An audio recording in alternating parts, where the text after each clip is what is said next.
Hello student. तो आज का टॉपिक हमारा है हेलो एरीन। हेलो एरीन को हम ये halo alkane and hello arene chapter का नाम चल रहा है और उसमें ही हेलो एल्केन हमने पढ़ लिया है। अब हेलो एरीन पढ़ना है। हेलो एरीन क्या होता है कि जब बेंजीन रिंग से डायरेक्ट कोई हाइड्रोजन जुड़ा हो, बेंजीन रिंग से डायरेक्ट जुड़ा होना चाहिए, उसको हेलो एरीन बोला जाता है। और हाइड्रोजन क्या होता है, हम बार बार कह रहे हैं, फ्लोरीन, क्लोरीन, ब्रोमीन, आयोडीन होता है, ये कोई भी जोड़ सकता है। अब हमने कुछ एग्जाम्पल लिए हैं, इसको समझना है कि किस तरह से कितने टाइप के हो सकते हैं, उनका नाम कैसे लिखते हैं। एक बात ध्यान रखना है कि अगर बेंजीन के बाहर कोई कार्बन है, देखो बेंजीन रिंग ये है और बेंजीन के बाहर ये कार्बन है और ये कार्बन पे हाइड्रोजन लगा हुआ है, तो ये हेलो एरोमेटिक वाला नहीं होगा। तो जो लिखा हुआ है ये हमने बताया, अगर जब डायरेक्ट हाइड्रोजन से जुड़ा रहेगा तभी एरोमेटिक हाइड्रोजन हो जाएगा वो। अगर एरोमेटिक कंपाउंड तभी होगा। ये क्या है, एरोमेटिक हेलो एल्केन नहीं है ना। तो ये एरोमेटिक हेलो एल्केन को हेलो एरीन बोला जाता है। जबकि अगर वो कार्बन से बाहर लगा हुआ है हाइड्रोजन, मतलब रिंग से बाहर लगा हुआ है, रिंग देखो ये पूरा रिंग है, बेंजीन रिंग, उसके बाहर लगा हुआ है, तो देखो इसको हम क्या कहेंगे, ये एक्चुअल में एलिफेटिक है। एलिफेटिक मतलब नॉर्मल हेलो एल्केन होता है, लेकिन ये हेलो एरीन ये है, ये हेलो एल्केन। यहाँ पर देखो हमने देखा उसके बगल में दो कार्बन, दो क्लोरीन लगा हुआ है, यहाँ पे बगल वाले कार्बन में 3 क्लोरीन लगा हुआ है। तो जब कभी बगल वाले कार्बन पे लगा होता है उसका नाम होता है, जैसे ये बेंजिल बोलते हैं, बेंजिल। अब ये बेंजिल Cl लगा हो तो बेंजिल क्लोराइड है, ब्रोमीन लगा हो तो बेंजिल ब्रोमाइड होता है, आयोडीन लगा तो बेंजिल फ्लोराइड होता है। तो बेंजिल पढ़ते हैं। अगर एक सब्स्टिट्यूशन हट गया है बेंजीन की रिंग के अगले वाले कार्बन से, तो उसको बेंजिल बोला जाता है। अगर दो सब्स्टिट्यूशन, दो हाइड्रोजन हटा दिया गया, वहां पे हेलोजन लगा दिया गया, तो इसको बेंजल बोलते हैं। एल हो जाएगा, BENJZAL, benzyl chloride, benzyl bromide, benzyl iodide. और 3 लग गया तो इसको बेंजो क्लोराइड। एक्चुअल में इसका सही नाम होगा कि ये 2 क्लोरीन लगा तो बेंजल डाई क्लोराइड होगा, और यहाँ पे बेंजल ट्राई क्लोराइड होगा। यहाँ पे डाई बना लो, डाई क्लोराइड। यहाँ पे क्या होगा, ट्राई क्लोराइड। ठीक है ना। इस तरह से ब्रोमाइड, क्लोराइड जो भी है, ये हेलो एरीन नहीं है। हेलो एरीन तब होता है जब वो डायरेक्ट कनेक्ट होता है। इस बात को ध्यान रखना है ना। इसका रिएक्शन अलग होता है, इसका रिएक्शन अलग होता है, इसका पूरा नेचर ही अलग होता है। ये हेलो एल्केन की तरह बिहेव करता है क्योंकि ये हेलो एल्केन है ही, बट उसमें प्रॉब्लम ये है कि कहीं एक जगह पे क्या आ गया है, बेंजीन रिंग आ गया है। और हेलो एरीन तभी कहा जाएगा जब वो डायरेक्ट बेंजीन रिंग से कनेक्टेड हो। इस बात को ध्यान रखना है। अब इसका हम नॉमेनक्लेचर देखने वाले कि कैसे नाम लिखते हैं कोई भी हेलो एरीन का। तो हेलो एरीन का नाम लिखने के लिए देखो, ये हेलो फिर एरीन लिखा हुआ था। एरीन को हम कहते हैं बेंजीन बोलते हैं। जहां पे एरीन लिखा हुआ है, एरीन, इसको बेंजीन बोलेंगे। और बेंजीन बात समझ रहे हो, बेंजीन को बेंजीन बोलेंगे, और बाकी हेलो मतलब फ्लोरो, क्लोरो, ब्रोमो, आयोडो, है ना। तो अगर ये देखो, ये फ्लोरो बेंजीन है। क्या है, फ्लोरो बेंजीन है। और ये क्या है, क्लोरीन, तो क्लोरो बेंजीन हो जाएगा, क्लोरो बेंजीन। ये ब्रोमो बेंजीन हो जाएगा, ब्रोमो बेंजीन। और ये आयोडो बेंजीन, आयोडो बेंजीन। अब प्रॉब्लम ये है कि अगर तो मोनो सब्स्टिट्यूशन, अगर एक ही कार्बन पे, मतलब बेंजीन का 6 कार्बन होता है, 6 में से अगर एक पे सब्स्टिट्यूशन लगा हुआ है तो इसको इस तरह से पढ़ेंगे, फ्लोरो, क्लोरो, ब्रोमो बेंजीन करके पढ़ लेंगे। या ऐसे कह लेंगे हेलो बेंजीन पढ़ते हैं। क्या पढ़ते हैं, हेलो बेंजीन, हेलो बेंजीन। ठीक है ना। लेकिन अगर जब डाई सब्स्टिट्यूशन लग जाए तब क्या पढ़ते हैं, तो डाई सब्स्टिट्यूशन में भी 2 टाइप का होता है। देखो डाई सब्स्टिट्यूशन, देखो इसमें देखो Cl मतलब दोनों ही सेम टाइप के हाइड्रोजन लगे हुए हैं, और इसमें दोनों क्या है, डाई सब्स्टिट्यूशन मतलब 2 क्लोरीन, 2 सब्स्टिट्यूशन लगा हुआ है बेंजीन रिंग पे, लेकिन क्या है, 2 अलग टाइप के लगे हुए हैं। यहाँ पर भी दोनों अलग टाइप के लगे हुए हैं। देखो जब 2 सेम टाइप के लग जाए, तो देखो जब भी कहीं पर 2 सेम टाइप का, तो उसके लिए डाई यूज किया जाता है। तो हम यहाँ पर वही काम करना है हमें।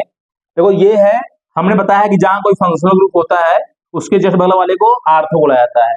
अब कोई बेंजीन रिंग अगर है ऐसे, और बेंजीन रिंग में यहाँ पे कोई ग्रुप लगा हुआ है, तो उस ग्रुप पे ये वाला कार्बन, ये वाला कार्बन क्या होता है, आर्थो होता है, और ये वाला कार्बन मेटा होता है, ये वाला भी कार्बन मेटा होता है, और ये वाला कार्बन पैरा होता है। इसका बहुत बड़ा रोल है हमारे एरोमेटिक कंपाउंड की केमिस्ट्री में, आर्थो, मेटा, पैरा और ये ग्रुप का बहुत बड़ा रोल है। तो उसको हम आगे चल के देखेंगे भी, फिलहाल के लिए तुम्हें ये बात ध्यान रखना है कि आर्थो मेटा पैरा क्या होता है। अगर तुम्हें ये बात याद है तो अगर हम कहें इसको ग्रुप मान लेते हैं तो ये आर्थो हो जाएगा, है ना। और इसको मारेंगे, इसको ग्रुप मानेंगे तो ये भी आर्थो हो जाएगा, कि एक आर्थो हो जाएगा, दूसरा उसका ग्रुप हो जाएगा।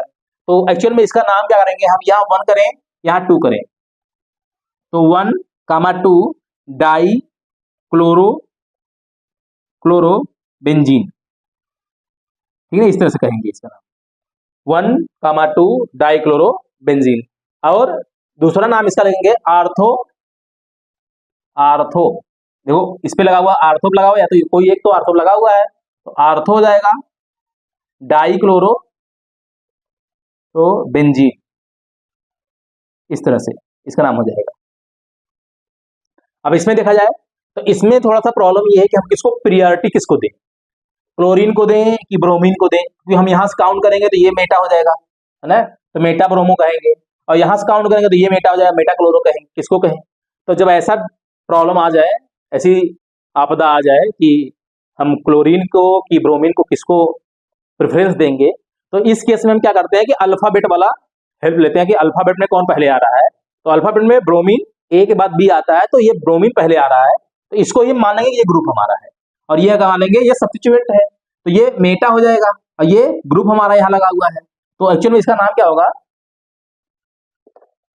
इसका नाम हो जाएगा, यहाँ ओएच था, देखो ये क्या नाम है, इसको हमने क्या मान लिया है कि ये 1 हो गया, ये 2 हो गया, और ये 3 हो गया।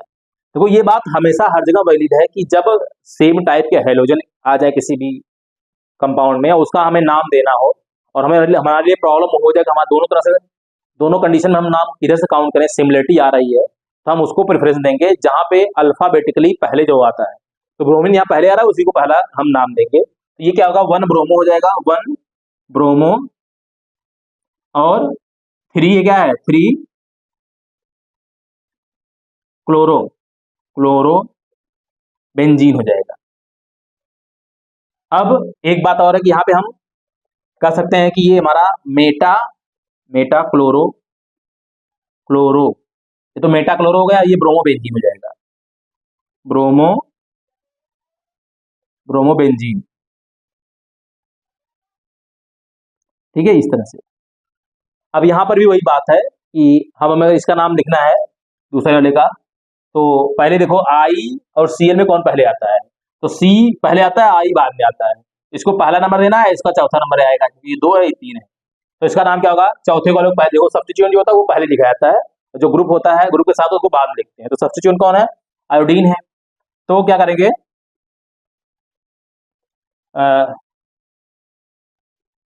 सॉरी यहाँ पे क्या करना है कि आयोडीन क्लोरीन में सी पहले आता है, तो क्लोरो पहले लिखेंगे ना, तो 1 क्लोरो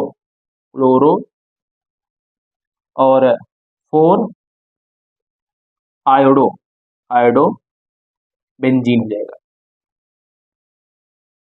बस ध्यान रखना कि हमें अल्फाबेटिकली लिखना है और कुछ नहीं, है ना, नंबर देख के करना है। अब देखो जब हैलोजन के अलावा, जैसे बेंजीन पे हैलोजन के अलावा कोई दूसरा भी सब्स्टिट्यूशन आ सकता है, जब दूसरा सब्स्टिट्यूशन आता है, मतलब सब्स्टिट्यूशन मतलब कि हाइड्रोजन को हटा के वहां से कोई दूसरा ग्रुप लगाया जाए, सब्स्टिट्यूशन मतलब ये बात ध्यान रखना, कि नहीं समझ में आ रहा है जिसको, तो ये देखिए कि बेंजीन पे जो होता है 6 हाइड्रोजन लगे होते हैं, ऐसे एच एच एच, ऐसे 6 हाइड्रोजन होते हैं, तो 6 हाइड्रोजन में से कोई एक हाइड्रोजन हटाओगे तो एक सब्स्टिट्यूशन हो गया, 2 हाइड्रोजन हटाओगे तो 2 सब्स्टिट्यूशन। सब्स्टिट्यूशन मतलब हाइड्रोजन को हटाओगे तो वहां पे कोई दूसरा लाके लगाओगे, सिंपल है। तो यहाँ पे देखो ये क्या है कि यहाँ पे OH लगाया गया है, और हमने बताया है कि अगर जब किसी बेंजीन रिंग पे OH लग जाए तो ये अलग कैटेगरी का ग्रुप बन जाता है, और इस टाइप को कहते हैं फिनॉल। ये क्या होता है, फिनॉल होता है, ठीक है ना। फिनॉल कब होगा, जब वो क्या होगा, जब वो बेंजीन पे OH लगा होगा, और जब बेंजीन पे OCH लगा होता है उसको क्या कहते हैं, एनिसॉल बोलते हैं, एनिसॉल। अब ये कॉमन नेम है और ये हमने बताया हुआ है, ठीक है ना। और जब NH2 लगता है, बेंजीन पे NH2 लगता है, उसको एनिलीन बोलते हैं, एनिलीन, ठीक है ना। ये 3 ग्रुप है, मतलब जब कोई हैलोजन के नाम कोई एक्स्ट्रा ग्रुप आ जाएगा तो हम हैलोजन को प्रेफरेंस नहीं देंगे, जो ग्रुप आया हुआ है उसके अकॉर्डिंग जो नाम बनता है वही नाम चेंज नहीं होगा। मतलब ये फिनॉल है तो फिनॉल ही रहेगा, ये एनिसॉल है तो एनिसॉल रहेगा, ये एनिलीन है तो एनिलीन ही रहेगा, नाम हम इसका नहीं चेंज करेंगे। अब हम जो सब्स्टिट्यूशन जहां लगा उसका नाम बता देंगे। अब हमें काउंटिंग हमारे हमारे जो फंक्शनल ग्रुप है वहीं से करना है, मतलब यहीं से करना है। ये 1 होगा, ये 2 होगा, ये 3 होगा। यहाँ पे 1 2 3 ये 4 होगा। यहाँ पे 1, अब देखो यहाँ पे 3 आएगा, यहाँ भी 3 आएगा, तो क्लोरीन पहले आता है उधर चले जाओ, तब इसके 2 हो जाएगा, ये 3 हो जाएगा, ये 4 हो जाएगा और ये 5 हो जाएगा। नाम देने का तरीका क्या है, ये फिनाल तो कहेंगे लेकिन 3 क्लोरोफिनाल कहेंगे, 3 क्लोरोफिनाल। लेकिन अगर हम कहें इसको मेटा क्लोरोफिनॉल तो ये भी सही है, ठीक है ना, यही मेटा वाला सही है। जब डाई सब्स्टिट्यूटेड रहता है कोई भी एरोमेटिक रिंग, उसको आर्थो मेटा करके इंडिकेट किया जाता है। ये बेस्ट इंडिकेशन का रूल है, तरीका भी है। अगर देखो यहाँ पे ट्राई, जब 3 सब्स्टिट्यूशन, देखो क्लोरीन ब्रोमीन और यहाँ पे OCH 3 सब्स्टिट्यूशन आ जाए जब, तो आर्थो मेटा कहना तब सही नहीं होता है। तब क्या करेंगे हम, तब नंबर देंगे, ठीक है ना। अब तो नंबर देने के लिए क्या करना पड़ेगा कि हम नंबर तो दे ही दिए हैं, तो यहाँ पे क्या करेंगे, 2 3 नंबर पे क्लोरो है तो यहाँ पे लिखेंगे 3 क्लोरो, और 4 पे ब्रोमो तो लिखेंगे 4 ब्रोमो, ब्रोमो। और ये क्या है, एनिसॉल, तो एनिसॉल लिखो, एनिसॉल, ये हो गया। इसके बाद अगर हम इसका नाम दें तो ये एनिलीन की तरह से ट्रीट किया जाएगा, है ना। जब भी डाई सब्स्टिट्यूटेड रहेगा तो हम आर्थो पैरा दे सकते हैं, लेकिन जब ट्राई सब्स्टिट्यूटेड आ जाए, मतलब 3 ग्रुप हटा दिए गए हाइड्रोजन से, 3 हाइड्रोजन हटा दिए गए बेंजीन से, तब हम क्या करेंगे, तब आर्थो मेटा नहीं देंगे, तब देंगे 1 2 3 नंबर देंगे अकॉर्डिंग टू अल्फाबेटिकली। तो यहाँ पर भी वही करेंगे हम। देखो क्लोरीन पहले तो यहाँ लिखेंगे 3, इसका नाम लिख रहे हैं 3 क्लोरो, उसके बाद 5 आयोडो एनिलीन है ना, तो एनिलीन लिख दो, ये हमारा इसका नाम हो गया। तो इस तरह से बेंजीन रिंग में अगर हैलोजन सब्स्टिट्यूट कर दिया जाए तो वो हैलो एरिन बन जाता है। और हैलो एरिन का ये एक इंट्रोडक्शन पार्ट था। अगले क्लास में हम क्या करेंगे, हैलो एरिन बनाते कैसे हैं, और फिलहाल में एरोमेटिक कंपाउंड जितने भी होते हैं, चाहे वो एनिसॉल हो, एनिलीन हो, फिनॉल हो, टॉलुइन हो, बेंजल्डिहाइड हो, बेंजोइक एसिड हो, कोई भी हो, सबका एक अपना नेचर होता है उनका रिएक्शन करने का। कोई भी एरोमेटिक कंपाउंड होता है, कोई हाईली रिएक्टिव, कोई लेस रिएक्टिव। जैसे हैलोएल्केन न्यूक्लियोफिलिक सब्स्टिट्यूशन रिएक्शन देता है, वैसे एरोमेटिक कंपाउंड जो भी होंगे जो बेंजीन से लगे हों वो इलेक्ट्रोफिलिक सब्स्टिट्यूशन रिएक्शन देते हैं। तो ये बात हम अगले क्लास में बात करेंगे। फिलहाल के लिए यहाँ पे हम हैलो एरिन से इंट्रोड्यूस हो चुके हैं कि हैलो एरिन होता कैसा है। तो thank you for watching this video.